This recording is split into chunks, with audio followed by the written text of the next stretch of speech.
안녕하세요. 안녕하세요.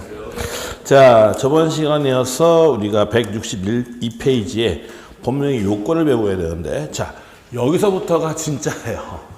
민법에서 물론 앞에 자연인 법인 얘기도 있지만 여기서부터 나오는 얘기들이 시험에 이제 많이 나오는 얘기들이고 실제로 이제 민법에 중요한 얘기들이 나오는데, 일단 모든 법률행위는, 자, 저번 시간에 뭐라 했냐면 법률행위란 의사표시에서 권리나 의무가 발생한 것이 법률행위다. 그래서 단독행위가 있고 계약이 있고 합동행위가 있다고 했고, 그럼 모든 법률에는 크게 두 가지가 있어요. 성립요건이 있고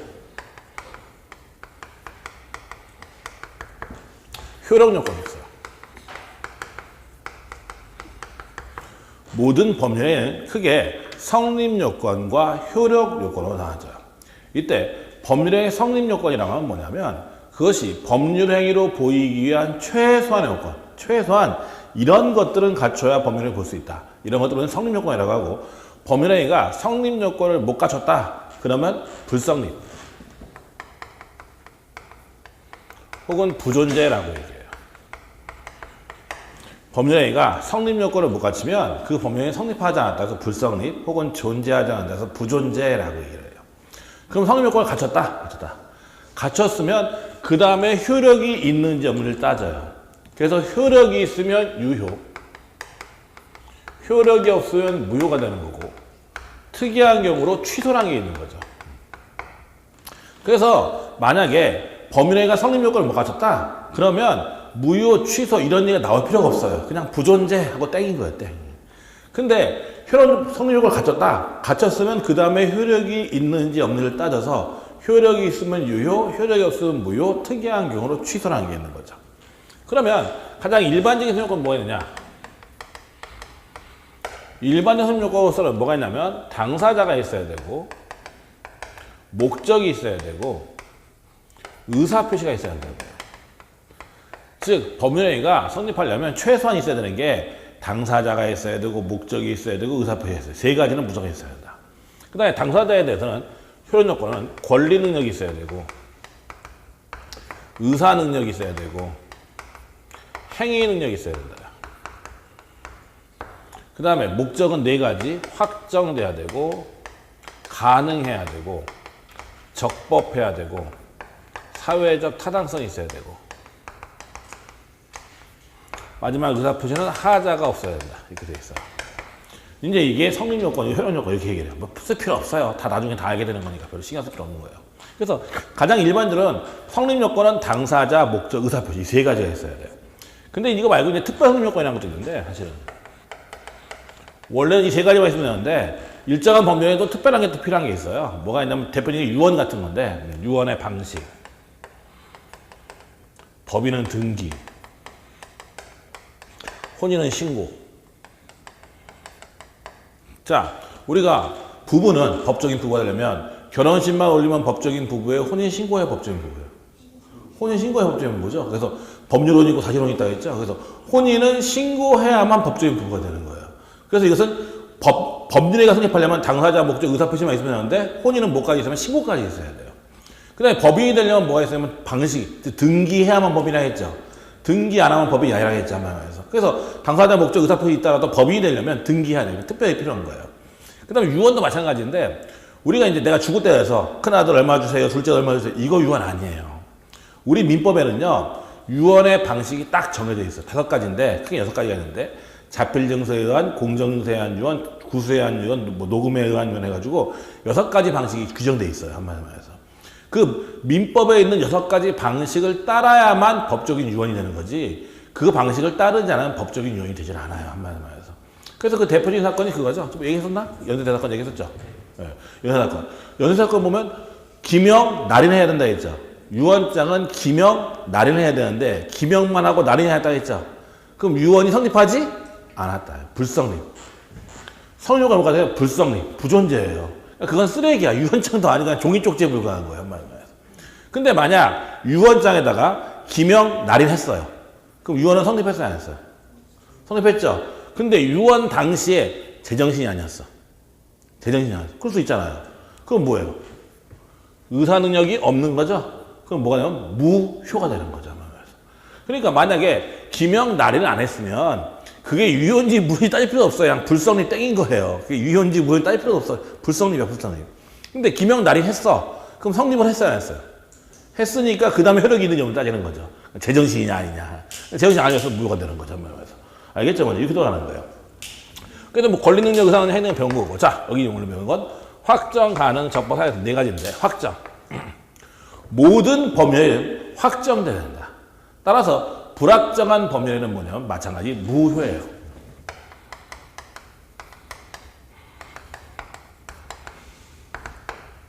모든 법률은 확정돼야 되기 때문에 불확정한 법률에는 뭐다? 무효다예요.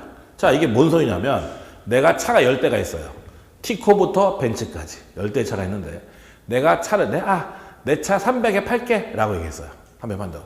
상대방이 오케이 했어요. 그쵸? 일단 계약은 성립했어 안 했어요? 의사협정이 있었죠? 근데 뭘 판다고? 티코가 300이라는 거야? 벤츠가 300이라는 거야? 내가 티코부터 벤츠까지 10대의 차가 있는데 티코도 있고 뭐 아반떼도 있고 10대의 차가 있는데 급수델로 벤츠까지 있는데 300 오케이 했어. 계약을 일단 성립했는데 뭘 판다는 거야? 벤츠가 300이라는 거야? 티코가 300이라는 거야? 확정됐어요? 안 됐어요? 안 됐죠. 따라서 그런 계약은 뭐다? 불확정한 법률에서 무효다는 거예요. 확정되지 않았기 때문에 무효다는 거예요.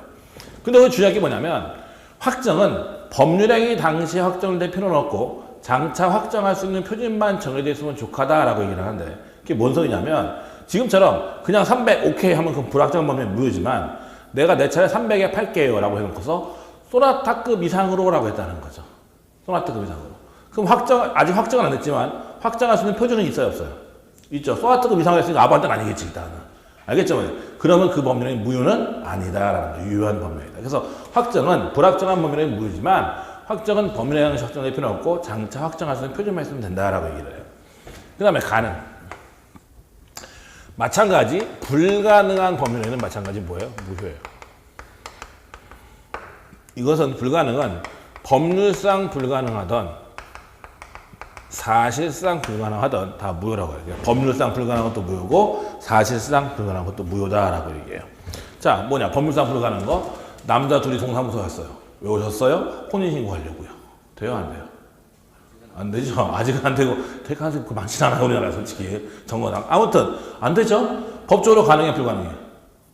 불가능하죠. 법률상 불가능하니까 만약 혼인신고해도 그 신고는 뭐다? 무효다.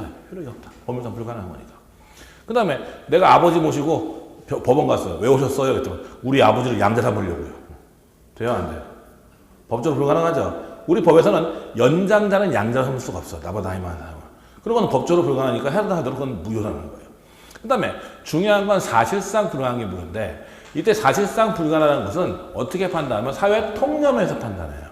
그래서 물리적으로 가능하다 하더라도 사회 통념상 불가능한 무효인 거예요. 일단 물리적으로 불가능한 것도 무조건 무효인 거고 그렇다고 되죠. 예컨대 하늘에 있는 별 따오는 계약 따올 수 있어 없어? 하늘에 별을 따라주세요. 계약했어. 돼요? 안 돼요? 안 되죠? 사실 불가능한 거죠? 불가능한 건 무효예요. 근데 사실 물리적으로 가능하다 사회 통념 불가능한 무효인데 예컨대 내가 해운대 백사장에다가 실수로 바늘 하나 떨어뜨렸어요. 그 사람 잘못하면 다치니까 계약을 맺는 거죠. 해운대 백사장에 떨어뜨린 바늘 찾는 계약 했어요. 물리적으로 찾을 수 있을까요? 없을까요? 한 10만 명 동원해서 자석하나 들고 가면 찾을 수 있겠죠? 혹시 모르지. 근데 사실상 사회 통념상 가능한 거야? 불가능한 거야? 불가능한 거죠. 그것도 무효다. 아니면 독도 앞바다에 내가 실수로 금반이 떨어뜨렸어요. 그러니까 독도 앞바다에 내가 실수로 금반이 떨어뜨렸는데 스키스쿠버 한 10,000명 동원해서 금반이 찾는 게 한다. 그거 뭐예요? 물리적으로 가능할 수도 있지만 사회 통념상 불가능한 거죠. 그런 걸 무효라고 하는 거예요. 불가능한 범위에서. 주로 이제 이거 얘기할 때 뭐라고 하냐면 이렇게 얘기해요.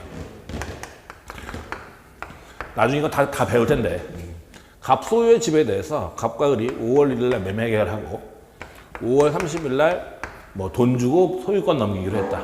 문제 있어요? 없어요? 없죠. 근데 4월 29일 날 이미 이 집은 화재가 나서 불타 없어진 거예요.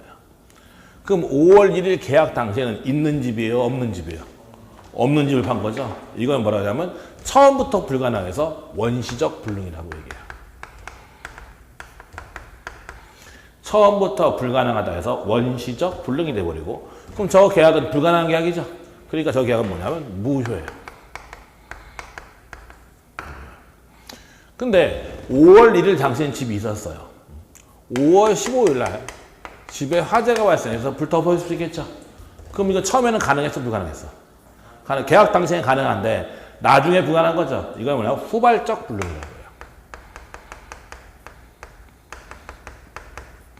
처음부터 불가능한 건 원시적 불능이고 나중에 불가능한 것은 후발적 불능이에요. 이 계약은 뭐냐면 유효해요. 계약 자체는 유효해요. 근데 저 집이 불탄 원인이 있을 거 아니에요. 집이 불탄 원인에 따라서 이제 채무 불이행이라든지 위험 부담이 되는 둘 중에 하나인데 그건 나중에 채권법 시간에 나와요. 채권법 시간. 뒤에 얘기들은. 그래서 일단 우리가 불능이라고 하면 원시적 불능을 얘기하는 거예요. 불가능한 범위는 뭐라고 하죠? 저것은 원시적 불능을 얘기하는 거지 후발적 불능을 얘기하는 게 아니에요. 그래서 가끔씩 문장에 보면 법률행위가 원시적 후발적 불능인 경우에 무효다라고 나오는 경우가 있어요. 맞아, 틀려? 틀려요. 원시적 불능만 무효고 후발적 불능은 무효가 아니거든요. 한마디로 말해서. 뭐 그런 것도 있죠. 그 다음에 이제 적법. 적법인데. 자, 우리나라는 법치국가예요. 법을 지켜야 돼, 말아야 돼? 지켜야죠. 근데 법규는 크게 보면, 우리가 이렇게 하는데, 강행법규가 있고, 임의법규가 있어요.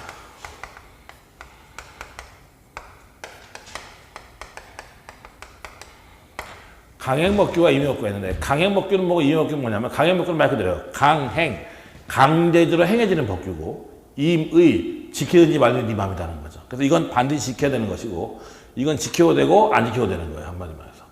근데 이 강행법규는 다 두 가지가 있는데, 효력 규정이 있고, 단속 규정이 있는데, 자, 일단 좀 생각을 해보자고요. 자, 여러분들 그거 배웠죠? 뭘 배웠느냐? 종물은 주물의 처분에 따른다. 배웠죠? 즉, 다시 말해서, 내가 배를 팔면 너도 줘야 돼요, 말아야 돼요? 줘야 된다. 그렇죠? 법에 있잖아, 그 규정이. 그럼 그건 강행법규일까요? 임의법규일까요?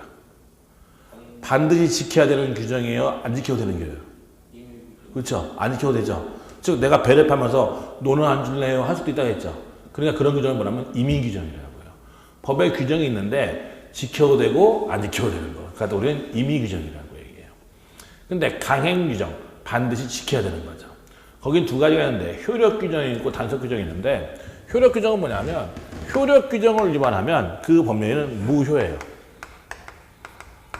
단속규정을 위반하면 그 법률은 유효한데 행정 제재를 받아요.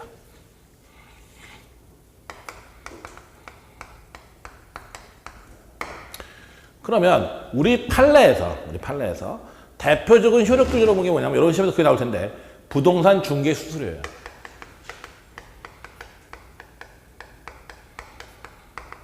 우리 판례가 대표적인 효력 규정을 본 판례가 뭐냐면 부동산 중개 수수료에 대한 판례가 있어요. 자, 우리 법에는 우리는 지금 부동산 거래하죠? 뭐 매매를 하든 임대차를 하든 하면 중개 수수료가 법에 정해져 있죠. 자, 그러면 만약 법이 정한 수수료가 80만 원이에요. 80만 원이에요. 근데 내가 그러는 거죠. 그 사람한테. 아이고, 잘 좀 해주세요. 성공만 하면 100만 원 줄게요. 했다는 거죠. 그쵸? 근데 성공했어요. 아저씨가 100만 원 달래. 그쵸? 나 100만 원 줘야 될까? 80만 원만 줘야 될까?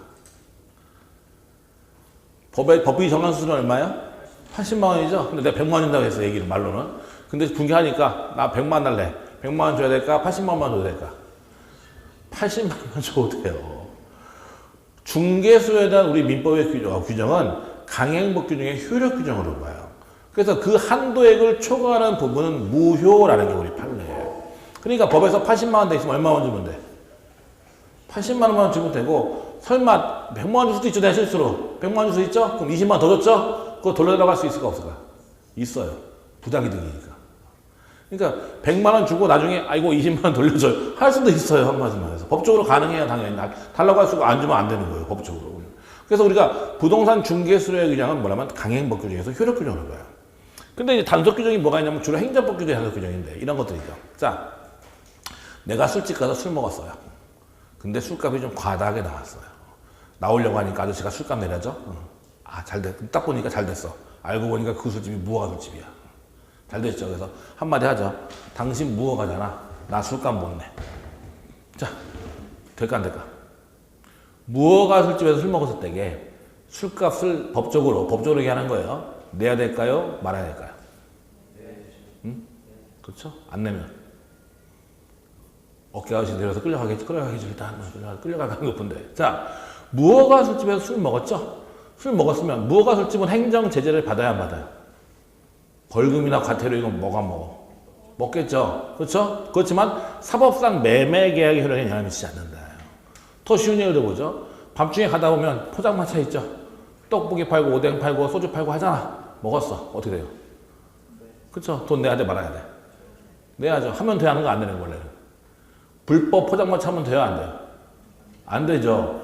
즉 다시 말해서 행정 제재는 받지만 사법상 행위 효력에 영향을 미치지 않는다. 그래가지고 단속 규정이다라고 얘기해요. 그런 행정법 같은 거. 뭐 근데 큰 의미는 없어요. 아무튼 일단 여기까지 보죠. 거기 162페이지에 보면 법률행위 성립요건에서 가로 1번에 일반적 성립요건에서 보면 법률행위가 성립하기 위한 일반 요건으로선 당사자, 목적, 의사표시가 필요하다 나와 있죠. 보시면 되고 뭐 특별 요건은 지금 볼 거 없고 그 다음에 효력 요건에서 일반적 효력 요건 당사자는 권리 능력, 의사 능력, 행위 능력이 있어야 되고 목적은 확정 가능, 적법, 사회 타당성이 있어야 되고 의사표시 하자가 없어야 되는데 옆에 보면 163페이지 확정 나오죠. 법률행위의 목적은 확정되어 있거나 확정될 수 있는 것이어야 한다. 확정은 법률행위 성립 당시 확정됐을 필요는 없고 장차 확정할 수 있는 표준만 정해져 있어도 된다. 불확정한 법률행위 마찬가지로 뭐다? 무효다. 나오죠. 그다음에 가능. 법률행위의 목적은 실현 가능한 것이어야 된다. 내용의 실현이 불가능한 법률행위는 무효고 가로 2번. 가능과 불능 여부는 사회 통념에서 결정된다. 나와있죠. 그래서 그것이 가능한지 불가능한지는 사회 통념에 따른다. 그 다음에 가로 3번에 보면 불능의 태양 불능에서 원시적 불능과 후발적 불능 나오죠. 우리가 일반적인 불능은 뭘 얘기한다? 원시적 불능을 얘기하는 거예요. 후발적 불능을 얘기하는 게 아니다. 보시면 되죠. 그 다음에 뒷장 넘겨서 목적의 접법에서 강행법규와 임의법규 나와 있죠. 뭐 한번 읽어보면 되는 거고 나머지 별 필요 없고 그 정도만 보면 되고 그 다음에 뒤로 넘어가서 지금부터 중요한 반사회적 법률을 볼 거예요.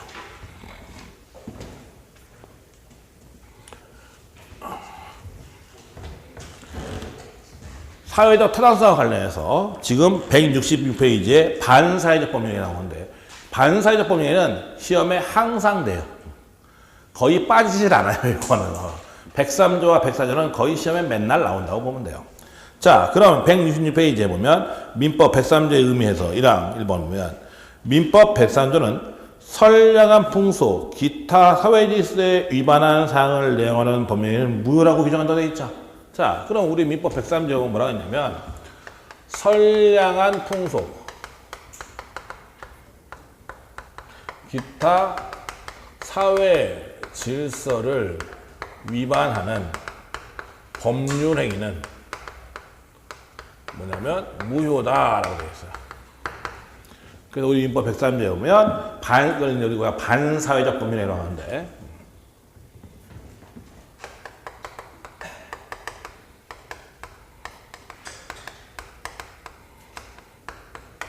반사법에서 선량한 풍속이나 기타 사회질서에 위배되는 법률은 무효다라고 되어 있어요. 자, 그러면 우리 민법 103조에 선량한 풍속, 기타 사회질서에 위배되는 법률은 무효라고 되어 있는데 도대체 뭐가 선량한 풍속이고 뭐가 기타 사회질서냐? 이거 굉장히 애매한 개념이에요. 뭐가 선량한 풍속이고 뭐가 기타 사회질서냐? 상당히 애매하고 불확정한 개념이에요. 근데 대충 되면 이런 예를 들 수 있어요. 예컨대 내가 돈이 없어서 사채업자 찾아갔어요. 사채업자가 돈 빌려준대. 듬뿍 빌려준대요. 대신 각서 한 장 쓰래. 보니까 신체 포기 각서야. 그렇죠? 돈을 못 갚으면 신체를 포기하겠음. 사인했어요. 또 한 장 더 내놔. 뭐야? 장기 적출 각서야. 돈을 못 갚으면 장기를 적출하겠음. 사인하래. 사인했어요. 나중에 내가 돈 못 갚았어요. 그렇죠? 그러면 신체 포기 각서 썼어 안 썼어? 계약했어 안 했어? 했죠. 장기 적출한다고 계약했죠. 그러니까 칼 가져와서 나 장기 적출하겠대. 계약 이행하겠대. 돼요 안 돼요? 그 계약은 효력이 있어요 없어요? 신체 포기하는 계약, 장기 적출하는 계약은 효력이 있어요 없어요? 없어요. 103조 이거. 상관없어요. 좀 이따 얘기할 거예요.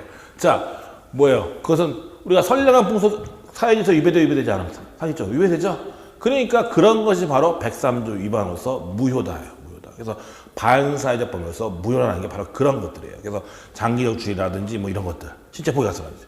근데 그렇게 얘기하면 알겠는데 이게 정확한 개념이 도대체 뭐냐에 대해서 어떻게 보냐면 우리 판례는 반사회적 법률행위가 뭐냐면 크게 세 가지를 얘기해요. 첫째, 책에 다 나와요, 이거. 책에 다 나오니까 쓸 필요 없어요. 법률행위 내용 자체가 반사회적. 법률의 내용 자체가 반사회적인 것이. 둘째, 법률행위 내용은 반사회적인 것이 아닌데 거기에 불법적인 조건이나 금전적인 대가가 결부된 경우. 셋째, 마찬가지. 법률행위 내용 자체는 반사회적인 것이 아닌데 표시되거나 알려진 동기의 불법이 있는 경우 해서 우리 판례는 이렇게 세 가지 유형을 들어요. 법률의 내용 자체가 반사회적인 것, 내용 자체에 문제가 없는데 불법적인 조건에 금전적 결부된 것, 표시되거나 알려진 동기의 불법이 있는 것 이렇게 이야기하고 다시 첫 번째 법률의 내용이 반사회적인 뭐냐? 다시 5가지 유형이 있어요. 이 첫 번째가 5가지 유형이 있는데 첫째, 정의관념에 관한 행위.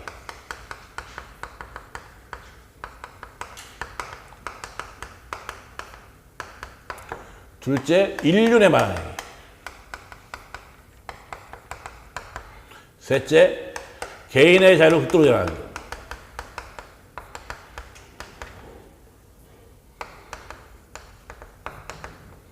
넷째, 사행행위. 다섯째, 생존에 기초되는 재산구조.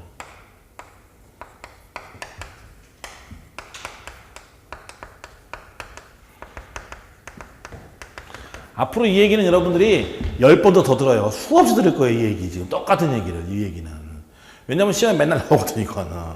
자, 이 5가지가 법률의 내용 자체가 반사회적이다라고 얘기를 해요. 자, 그러면 첫 번째 얘기하는 거, 정의관념의 반응이 대체 뭐냐? 이런 거죠. 내가 공무원한테 일을 청탁하면서 뇌물 주기로 했어요. 뇌물 주는 계약을 맺었어. 자, 정의관념의 반응에 반하잖아요. 공무원의 직무와 관련해서 뇌물 주는 계약. 그쵸? 정의관념에 반하잖아. 반하죠? 그 계약 무효라는 거야. 뇌물 주는 계약은 무효예요, 당연히. 줘야 돼, 안 줘도 돼? 안 줘도 돼, 계약해서. 두 번째, 인륜에 반하는 행위. 지금은 없는데 맨날 나오는 게 그거예요. 부척계약. 부척계약. 내가 첩이 있죠? 첩이 아니 부인이 있죠? 새로운 여자하고 세컨드 맺는 계약 하는 거 쉽게 말해서 부척계약 맺는 거예요. 부척계약은 인륜에 반해요, 반하잖아요. 반하죠. 그래서 부척계약을 맺으면서 뭐 아파트를 주겠다, 뭐 하겠다 하는 계약 있잖아요. 전부 다 뭐예요? 무효예요. 부척계약은 무효예요. 이행할 필요가 없어요. 근데 판례는 부척계약을 맺으면서 뭘 주는 계약은 무효라고 하는데 중요한 건 그거예요. 부척계약을 끝내면서 뭘 주는 계약은 유효라고 해요. 부척계약을 맺는 것은 무효지만 뭐 주는 거예요? 부척계약을 끝내면서 그동안에 뭐 고생했으니까 이거 줄게, 아파줄게 이런 계약은 유효하다는 게 우리 판례의 태도예요. 자, 생각을 해보자고요. 부척계약을 맺는 것은 밝은 세상에서 어디로 가는 거냐? 밝은 데서 어디로 가? 안 좋은 데로, 어두운 데로 가는 거죠, 한마디로 말해서. 그러니까 부척계약을 맺는 것은 무효라고 하는 거예요. 근데 부척계약을 끝내는 것은 어두운 세상에서 밝은 세상으로 오는 거죠, 한마디로 말해서. 그러니까 유효라고 하는 거예요, 한마디로 말해서. 그러니까 우리 판례는 부척계약을 맺으면서 뭘 주는 계약 자체는 무효지만 부척계약을 끝내면서 뭘 주는 계약은 유효하다라는 게 우리 판례예요, 한마디로 말해서. 맨날 나오는 거고. 세 번째, 개인의 자유를 극도로 제한하기. 자, 요것도 마찬가지로 무효예요. 예컨대 이거죠. 내가 결혼했어요. 신혼 첫날 밤 우리 집사람이 종이쪽 하나 가져와. 뭐야? 사인하래. 사인했어. 뭐라 해요? 절대로 이혼하지 않겠음. 이혼하면 100억 좀 썼어요. 한마디로 해서. 사인했어. 그럼 이혼하면 얼마 주겠다고? 100억 주겠다고 사인했잖아요. 계약했죠? 나 이혼해 못해. 이혼하면 얼마 줘야 돼? 100억. 이혼해요? 못해요? 절대 못하죠? 한번 100억이 어딨어? 그 계약 뭐예요? 개인의 자유를 극도로 제한하니까 뭐예요? 무효예요. 무효. 그 계약은. 그러니까 지켜야 돼? 안 지켜도 돼? 안 지켜도 돼요. 써도 돼? 안 돼? 그런 계약서 써도 돼? 안 돼? 써도 되지. 공수표 안 발라도 되지. 어차피 효력이 없으니까. 무효니까. 무효라며 보시면 되는 거죠. 개인의 자유를 극도로, 나의 이혼의 자유를 극도로 제한하기 때문에 무효예요. 그러니까 그런 계약서는 얼마든지 써도 돼요. 어차피 효력이 없으니까. 보시면 되죠. 그 다음에 요거 사연이. 여러분 아는 거예요. 도박빚은 갚아야 돼요? 안 갚아도 돼요? 안 갚아도 되죠? 그게 사행이기 때문에 그래요. 도박빚을 갚겠다는 계약 자체가 무효이기 때문에 그 도박빚은 안 갚아도 되는 거예요. 한마디로 해서. 그 다음에 생존의 기초가 되는 재산권 처분. 이건 판례가 딱 하나 있는데 사찰이, 절이 그 존립의 기초가 되는 땅을 팔아버린 거예요. 그러니까 사찰이 있는데 절이 절 밑에 있는 땅을 팔아버리면 절은 갈 데가 없어지지 한마디만 해서. 그래서 그 판례가 딱 하나 있어 한마디로. 요 5가지가 일반적으로 법률행위 내용이 반사회적인 것이다 라고 얘기해요. 뭐 이거 말고 여러 가지 더 있는데 일단 그런 것들이에요. 두 번째, 법률행위 내용은 반사회적인 것이 아닌데 거기에 불법적인 조건이나 금전적 대가가 결부됐대요. 자, 이거 뭐냐 하면 이런 거죠. 생각을 해보자고요. 내가 너한테 1000만 원 줄게. 문제 있어요, 없어요? 없죠? 내가 너한테 뇌물로 1000만 원 줄게. 문제 있어요, 없어요? 있죠? 뇌물 주는 계약은 무효잖아요? 근데 내가 1000만 원 준다는 계약을 했어요. 그건 법률의 내용에 문제가 있어요, 없어요? 1000만 원, 뇌물로 1000만 원 주는 거는 법률의 내용에 문제가 있지만 그냥 1000만 원 주는 건 문제가 있어요, 없어요? 없죠? 없어요. 근데 법률의 내용은 문제가 없어요, 1000만 원 주는 건. 근데 거기에 불법적인 조건이 붙어요. 뭐냐면 갑을 죽이면 이라는 거죠. 내가 1000만 원을 준다는 것 자체는 문제가 있다, 없다? 없는데 거기에 뭘 붙었어요? 갑을 죽이면. 불법적인 조건이 붙은 거죠.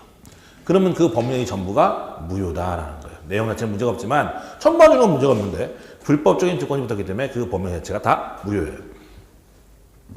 마찬가지 금전적 대가가 결부된 건데, 자, 요거 주의하게 그거예요. 자, 생각을 해보자고요. 위증해라. 1000만 원 줄게. 위증해라. 1000만 원 줄게. 법령의 내용에 문제가 있어요, 없어요? 있죠. 아, 위증을 하려잖아. 1000만 원 준다고. 법령의 내용에 문제 있죠? 그러면 정의관의 반환이니까 당연히 무효예요, 그거는. 근데 그게 아니라 사실대로 증언하래요. 법률의 내용에 문제 있어요, 없어요? 없지. 당연하지. 사실대로 증언하는 건. 근데 1000만 원 줄게 하는 거예요. 그러면 사실대로 증언하는 것 자체는 문제가 있어, 없어? 없는데 과도한 금전적 대가가 붙어버린 거죠. 그 사실대로 증언하는 거에 대해서. 이것도 103조 위반으로서 무효다예요. 근데 여기서 주의할 건 과도한 금전적 대가가 붙으면 무효지만 실비 변상적 측면에서는 유효해요. 이게 뭔 얘기냐면 너 사실대로 증언해. 근데 왔다 갔다 하려면 차비 들었잖아. 그리고 일당 날렸으니까 내가 보상적으로 한 30만 해줄게. 그것은 실비 변상이죠. 그런 계약은 유효하다예요. 근데 과도한 금전적 대가가 결부되면 그것도 마찬가지로 무효다예요. 한마디로 해서. 마지막. 법률의 내용은 반사회적인데 표시되거나 알려진 동기의 불법인 경우인데, 자, 이 동기란 게 뭐냐면 머릿속에 생각이죠. 법령이 하게 된 원인을 동기라고 하는 거예요. 한마디로 해서. 자, 그러면 생각을 좀 해보자고요. 자, 내가 친구한테 돈 빌렸어요. 자, 친구가 나한테 갑자기 와서 돈을 빌려달래요. 왜? 그랬더니 1000만 원 빌려라. 1000만 원만. 그러면 내가 1000만 원 알았어. 1000만 원 빌려줄게. 여유 있으니까 1000만 원 빌려주는 계약했어요. 그 계약 자체는 문제 있어요, 없어요? 없죠. 내용 문제 없죠. 근데 걔가 왜 빌려갔느냐? 하우스 가서 도박하려고 그 돈 가지고. 혹은 그 돈 가지고 은행 강도 자금으로 쓰려고 빌려갔다는 거죠. 그럴 수 있잖아요. 그러면 법률의 내용은 문제가 있어요, 없어요? 없는데 걔가 나한테 빌려가게 된 동기가 불법적인 거죠. 이거 동기불법이라고 하는 거예요. 자, 그런데 우리 민법 103조에 보면 뭐라고 되어 있냐면 법률의 내용이 반사적이라고 되어 있어요. 법률의 내용이 반사적. 근데 동기라는 것은 머릿속에 생각이죠. 그러니까 이건 법률의 내용이라 보기는 어렵다는 거죠. 그러니까 상대방, 자 보세요. 친구가 돈 빌려갔을 때 그 돈 가지고 뭐 집을 살는지 차를 살는지 빚을 갚을지 나는 알 게 뭐야? 내가 알아요, 몰라요? 모르지. 그러니까 일반적으로 그걸 103조 위반을 할 수는 없다. 제가 친구가 은행 강도 할지 내가 어떻게 알았어, 솔직히. 난 몰랐다는 거죠, 한마디로 해서. 그러니까 그 경우에 돈 빌렸다고 해서 103조 위반을 볼 수는 없다. 근데 어떻게 되면 여기 뭐라고 했어요? 표시되거나 알려진 동기불법. 즉 다시 말해서 친구가 와서 그러는 거죠. 나 이번에 은행 강도 할 거야. 크게 한탕 할 거거든. 근데 자금이 부족해. 1000만 원만 빌려줘. 한다는 거죠. 그럼 나도 알아, 몰라 이제? 알죠? 그럼 빌려줬어. 그럼 뭐야? 103조 위반이라는 거예요. 표시되거나 알려졌기 때문에. 알겠죠? 이제 요게 103조 위반이에요. 한마디로. 그러면 이렇게 되면 다 뭐예요? 법률행위가? 무효죠, 무효. 그럼 무효니까 그럼 배웠잖아. 이행 전에는 법률행위가 무효가 돼가 취소가 되면 이행 전에는 이행할 필요가 없고 이행 후에는 부당 이득이라고 했죠. 근데 여기서 하나의 문제가 발생했어요. 자, 보세요. 이제 어떻게 되나?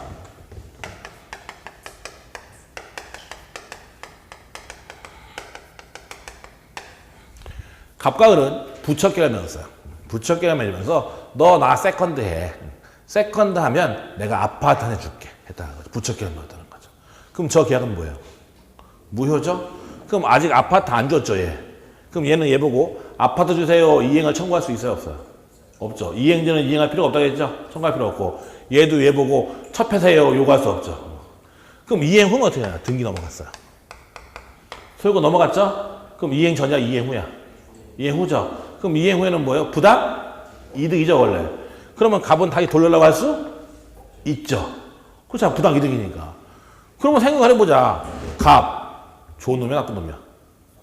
나쁜 놈인데, 나쁜 짓 하고도 피해보는 건 하나도 없지. 아니, 넘겼다 뺏어올 수 있잖아, 지금. 그래서 우리 법은 원래는 부당 이득인데, 이게 741조에 있는데, 746조에 불법 원인 급여라는 별도의 규정이 있어요. 불법 원인 급여라는 규정을 둬서, 자, 뭐라고 되냐면, 불법을 원인으로 재산이나 노무를 제공한 자는, 불법을 원인으로 재산이나 노무를 제공한 자는 그 이득에 반환을 청구할 수 없다라는 부당이득의 특칙 규정이 있어요, 여기에. 근데 1년 내내 내가 그 얘기를 하는데 나중에 7월달에 똑같아 보면 여기서의 불법은 지금 배운 103조와 좀 이따 배울 104조만 얘기하는 거예요. 아무 때나 불법 원인급여 집어넣으면 안 돼요. 1년 내내 내가 그 얘기를 해. 심심하면 불법 원인급여래. 아니에요. 원래 법률행위가 무효가 되거나 취소가 되면 이행자는 이행할 필요가 없고 이행 후에는 다 뭐예요?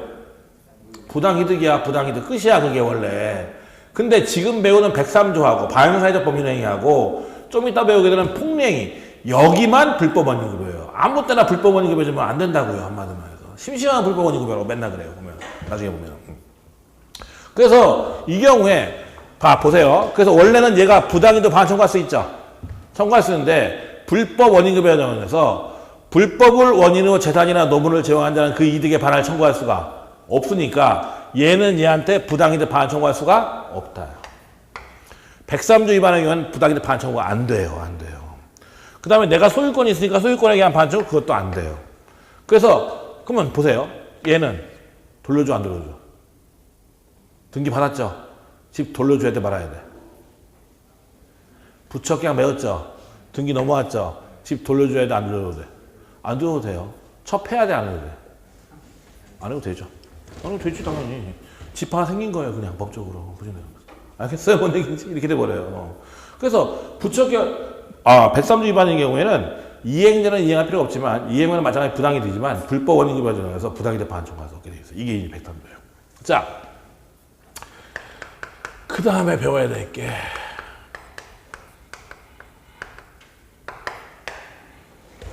부동산 이중매매 법률을 배워야 돼요. 요것도 시험에 엄청 잘 나와요. 103조 자체가 워낙 잘 나오기 때문에 맨날 나오기 때문에 이중매매 법률도 103조와 관련된 건데 요것도 시험에 상당히 출제가 많이 되는 거죠. 자, 그럼 부동산 이중매매 법률은 어떤 건가 보자고요. 갑은 자기 땅이 있네요. 그래서 5월 1일 날 은한테 이 땅을 1억 원에 팔기로 계약을 하고 5월 30일 날 얘한테 등기 넘기기로 했어요. 소유권 넘기기로 했어요. 자, 그 상태에서 갑은 다시 똑같은 땅을 병한테 5월 3일 날 1억 5천에 팔고 5월 20일 날 등기를 싹 넘겨버렸어요. 이걸 우리는 부동산, 자, 그러면 하나의 땅을 한 번 팔았죠? 그한테? 또 누구한테 팔았어? 병한테 또 팔았죠? 그래서 이걸 두 번 팔았다 해서 부동산 이중매매다라고 해요. 1매매, 2매매. 그래서 부동산 이중매매예요. 그러면 부동산 이중매매의 경우에, 자, 지금 이 경우에 저 땅의 소유자는 누구예요, 지금? 그쵸? 저번에 배웠지만 법률행위로 인한 물권행위 팔아서 등기잖아, 등기. 그러니까 병명을 등기 넘어봤죠? 병이 소유자예요. 그러면 갑과 병 간의 매매 계약은 문제가 있는 거예요, 없는 거예요? 당연히 없죠. 이중매매는 문제가 없는 거예요. 여러분 나중에 배우면 이중매매 하면 맨날 배우다 보니까 이중매매 무효 이렇게 생각하는데 절대 아니에요. 이중매매는 원래 유효한 거예요. 여러분 같아도 팔아 안 팔아? 자, 1억에 팔았죠? 어? 너한테 1억에 팔았잖아. 근데 병한테 얼마에 팔았어? 1억 5천에 팔았죠? 팔아 안 팔아? 다 같아도 팔아. 당연히 그치. 내가 이 물건 얘한테 팔린다고 했다. 얘한테 팔 수 있잖아. 내 맘이지 그거야. 그러면 얘가 소유자고 그럼 얘는 이 계약도 유효해요 무효해요? 이 계약. 이 계약은 유효한 계약이야 무효한 계약이야? 당초부터 유효가 없어요. 그냥 처음부터 유효한 계약이지. 이 계약은 유효한 무효야? 둘 다 유효한 계약이에요. 근데 얘가 이게 넘겨버렸잖아요. 그럼 얘는 얘한테 줘요 못 줘 이제? 못 주죠. 그러면 채무 불이행이에요. 계약은 지켜야 돼요 말아야 돼요? 계약은 지켜야 된다 말아야 된다? 지켜야 되고 계약을 지키지 않는 걸 채무 불이행이다라고 채무를 이행하지 않아서 채무 불이행이라고요. 그중에 이건 이행불능이 되어버렸는데 이 경우 을은 가분한 대로 채무 불이행으로 인한 손해배상 청구하고 땡긴 거예요. 얘는 땅은 못 갔죠 어차피 땅은 못 갔고 얘가 채무를 이행하지 않은 바에 내가 피해보는 거 있잖아요. 그 손해배상하고 손해배상 청구하고 땡긴 거예요 한마디로 말해서. 이게 이중매매의 범위예요 한마디로 말해서. 그래서 이중매매는 일단 유효다 무효다? 유효하다. 그래서 1매매도 유효하고 2매매도 유효하고 을명의 등기도 유효고 자 을이 소유자가 된다라는 거죠. 자 근데 이 부동산 이중매매가 103조 위반이 되는 경우가 있어요. 반사회적 법률가 되는 경우가 있는데 자 어떤 경우냐 일단 병은 1매매가 있다는 걸 알아요. 아는 걸 우리는 악이라고 해요. 저번에 잠깐 얘기했는데 모르는 건 선이 아는 건 악이라고 했죠. 그래서 그러한 사정을 모르면 선이라고 표현을 하고 알면 악이라고 표현을 하죠. 자 그러면 병은 갑과 을 사이에 매매 계약이 있는 걸 알면서 샀어요. 병이. 그러면 갑과 병 간의 매매 계약은 유효일까 무효일까? 악이. 그냥 알면서 샀어. 아, 제가 을한테 판 거 알면서 내가 샀어. 그럼 유효해요 무효해요? 그건 유효해요. 그것도 상관이 없어요. 유효해요. 알아도 상관이 없다. 근데 이중매매가 무효가 되는 경우는 언제냐? 우리 판례에 하면 이렇게 나와요. 매도인의 배임 행위에 적극 가담한 경우. 반드시 이해가 나와야 돼요. 이중매매가 무효가 되려면 이 매수인이, 얘를 이 매수인이라고 하는데 이 매수인의 악의로는 부족하고 매도인의 배임행위 어떻게 했다? 적극 가담했다. 이때 매도인의 배임행위에 적극 가담했다는 얘기는 뭐냐면 1매매가 있다는 사실을 알면서 매도를 요청하거나 유도하는 등 이렇게 나와요. 판례 보면 1매매가 있다는 사실을 알면서 매도를 요청하거나 유도하는 등 하고 나와요. 즉 얘가 단순히 1매매가 있다는 걸 알고 하는 건 문제가 없는데 자 얘가 1매매가 있다는 걸 알면서 갑을 적극적으로 어떻게 했다? 꼬셨다. 꼬셔서 샀다는 거. 적극적으로 꼬셔서 샀다는 얘기죠. 한마디로 말해서. 그러면 단순히 알고 산 건 상관없는데 얘가 이거 갖다가 적극적으로 꼬셔서 샀다는 얘기는 결국 얘를 해야 한다는 얘기잖아요. 한마디로 말해서. 그래서 우리 판례는 이중매매는 유효하지만 이 매수인이 매도인의 배임행위에 적극 가담하면 무효다라고 얘기를 해요. 그래서 요걸 항상 기억해야 돼요. 이중매매는 유효다 무효다? 유효다. 이 매수인이 악이라 하더라도 뭐다? 유효하다. 그거 잘 속아요. 맨날 나와 시험에 맨날 유효하다. 그러나 이 매수인이 매도인의 배임행위에 어떻게 하면? 적극 가담은 매도인의 배임행위에 적극 가담할 때 그때는 이중매매가 무효가 된다. 그 얘기가 반드시 나와요. 이중매매는. 자, 그 다음에 자 그러면 생각을 또 해보자고요. 그러면 갑이 병한테 자 이중매매 했죠? 막 이중매매 했는데 이게 얘가 매도인의 배임행위에 적극 가담했어요. 그럼 갑과 병 간의 계약은 뭐예요? 무효죠. 그럼 무효가 될 거예요. 이 계약은 뭐예요? 유효. 그러면 등기 가져와야 될 사람은 누구야? 을이죠. 을이 등기를 가져야 될 거 아니야. 근데 등기 어디 있어 지금? 갑한테 있죠. 그러면 등기 여기 있으니까 얘가 직접 병한테 나한테 등기 넘겨라고 등기를 청구할 수 있느냐 하는 문제. 얘가 직접 갑에게 병에게 나한테 넘겨 등기를 청구할 수 있느냐 하는 문제 봤어요. 청구할 수 있을까 없을까? 있을 것 같아요? 없어요. 안 돼요. 안 돼요. 자 왜 안 되냐면 우리가 이제 그걸 알아야 되는데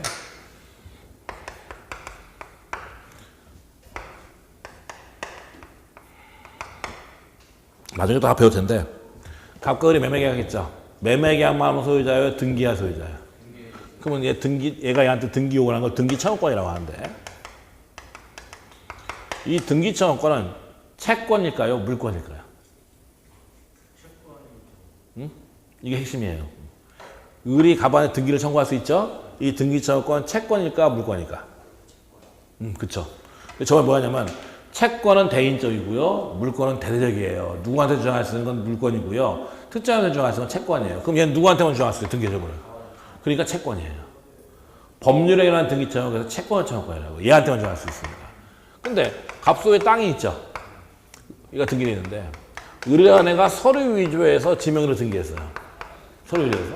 그럼 얘는 얘 보고 등기 말소라고 얘기할 수 있겠죠. 그럼 이 권리는 물권이니까 채권이니까. 그렇지. 얘는 뭐예요? 얘하고 계약한 거 아니잖아.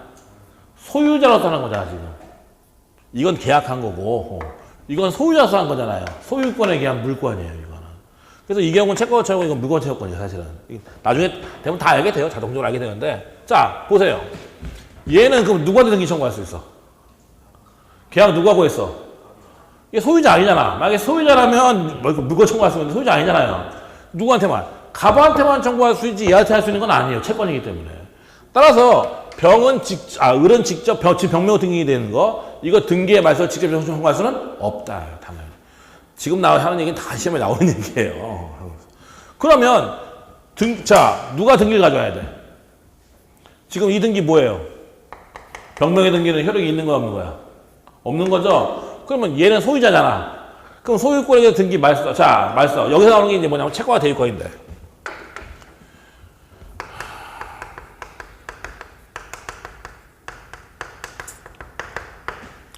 여기서 이 채권자 대유권의 법률을 좀 알아야 돼요. 채권과 대유권은 앞으로 막 계속 써먹을 건데, 채권과 대유권은. 채권과 대유권이 뭐냐면, 원래는 채권자는 계약한 사람하고만 할 수 있지 얘기할 수 있는데, 이 채권과 대유권 아주 예외적인 케이스인데, 채권과 대유권이 하려면 원래 채무자의 무자력인데, 원래는 이게 요건이에요, 사실은. 채권과 대유권하고 채권 취소가 똑같은데. 자, 보세요. 어떻게 돌아가나? 갑은 을한테 1,000,000원 받을 거였어요. 을은 병한테 1,000,000원 받을 거였어요. 갑은 을한테 1,000,000원 받을 게 있고요. 을은 또 병한테 1,000,000원 받을 게 있어요. 한마디로 말해서. 그렇죠? 그러면 얘가 만약에 다른 재산이 또 많이 있어요. 재산이. 그럼 얘가 얘한테 1,000,000원 받든지 말든지 신경 필요 없죠. 신경 필요 없잖아. 재산 많으니까. 얘한테 소송 제기해서 압류해서 다른 재산 압류해서 경매에 돈 받으면 되는 거잖아. 한마디로 말해서. 그럼 상관없어요. 그러니까 얘가 다른 재산 많으면 얘 받든지 말든지 돈 받든지 말든지 내 마음이 아니야. 얘가 얘한테 돈 받든지 말든지 얘 마음이잖아. 그러니까 얘가 받든지 말든지 신경 쓸 거 없고 다른 재산 많으니까 경매에서 돈 받으면 되는 거예요. 한마디로 말해서. 근데 무자력이란 돈이 없다는 거예요. 변제할 능력이 없다. 얘가 다른 재산 하나도 없어요. 가지고 있는 건 딱 이거 1,000,000원밖에 없어요. 받을 거. 그렇죠? 그럼 얘 입장에서 어떻게 돼요? 얘 입장에서는 얘가 1,000,000원을 받아야 내가 받을 거 아니야. 그래요, 안 그래요? 그렇지. 얘가 1,000,000원 얘한테 아까처럼 다른 사람 많으면 신경 쓸 필요 없는데, 지금 이 경우에는 얘가 돈을 받아야 내가 받는 거 아니야. 그럼 얘는 직접 병 보고 돈 달라고 할 수는 있어요, 없어요? 없지. 왜? 채권이니까. 난 누구 빌려줬어? 을 빌려주고 얘 빌려준 거 아니거든. 얘는 직접 얘한테 청구할 수는 없는 거예요. 그때 나오는 게 채권자 대위권이에요. 채권과 대위권이란 채권자죠? 이거 채무자 대신 위치에서 채권자가 채무자 대신 위치에서 권리 행사한다는 거예요. 즉 다시 말해서 갑은 직접 병한테 돈 달라고 할 수는 있어 없어? 없으니까 갑이 을의 지위에서 대신 위치 을의 지위에서 병 보고 돈 달라고 요구할 수 있는 권리를 채권자 대위권이다라고 얘기를 해요. 그러면 갑은 을의 지위에서 돈 달라고 요구해서 돈을 받아오면 돈을 받을 때 줘야겠죠? 을의 지위에서 하는 거니까 돈 줘야지. 그 돈은 을 거야, 갑 거야? 아니지. 을의 지위에서 했잖아. 갑은 직접 달라고 할 수 없잖아요. 그러니까 을의 지위에서 돈 달라고 했으니까 을의 것이 돼버리고 다시 얘가 압류해서 가져오는 형태예요. 이게 채권과 대위권이야. 한마디로 말해서. 자, 그러면 여기 보자. 얘는 얘한테 등기 청구할 수 있어요, 없어요? 등기 청구권 있죠? 어? 채권. 얘는 얘한테 등기 말고 청구할 수 있으니까 얘는 어떻게 해서 채권자 대위권에게서 가져오면 된다라는 게 우리 판례의 태도예요. 그래서 지금 을은 직접 병보고 등기의 말소는 청구할 수는 없고 채권자 대위권에게서 가져올 수는 있다라는 게 우리 판례의 얘기예요. 근데 뭐 이거 너무 어려운 얘기인데 이 얘기는 상당히 많은 문제가 있는 얘기예요, 사실은. 이게 판례 얘기인데 이 판례는 말도 안 되는 판례예요, 사실은. 이 논리적으로. 왜 말이 안 되느냐? 보세요. 아까 갑과 병이 매도인의 배임행에 적극가담하면 뭐가 되는 거야? 무효죠. 103조 위반이 되죠. 어? 그럼 무효가 되면 이행자는 이행할 필요가 없고 이행은 부당 이득인데 뭐가 좋은데? 불법 원인도 변하며 우리 판례도 그 얘기를 해요. 얘는 얘한테 부당이득 반환 청구할 수 없고요. 소유권에 대해서 반환 청구할 수도 없어요. 라고 판례가 얘기를 해요. 그래 놓고 뭐 한다고 얘가? 뭐 한다고 얘가? 채권자 대위권에서 한다고. 원래 채권과 대위권에서 하려면 얘가 얘한테 뭔가 권리가 있어야 돼 없어야 돼? 있어야지. 아니 얘가 얘한테 권리가 있어야 대신 행사하지 말 거 아니야. 근데 얘는 얘한테 권리가 없는데 무슨 채권자 대위권이야. 말도 안 되는 얘기지 솔직히 논리적으로. 논리적으로 말이 안 되는 얘기 판례 얘기하는 게 솔직히 이게. 근데 판례는 그렇대 그냥. 그렇대. 그러니까 우리도 그냥 그런갑다 하고 여기서 밖에 없는 상황이 되어버렸어 이게.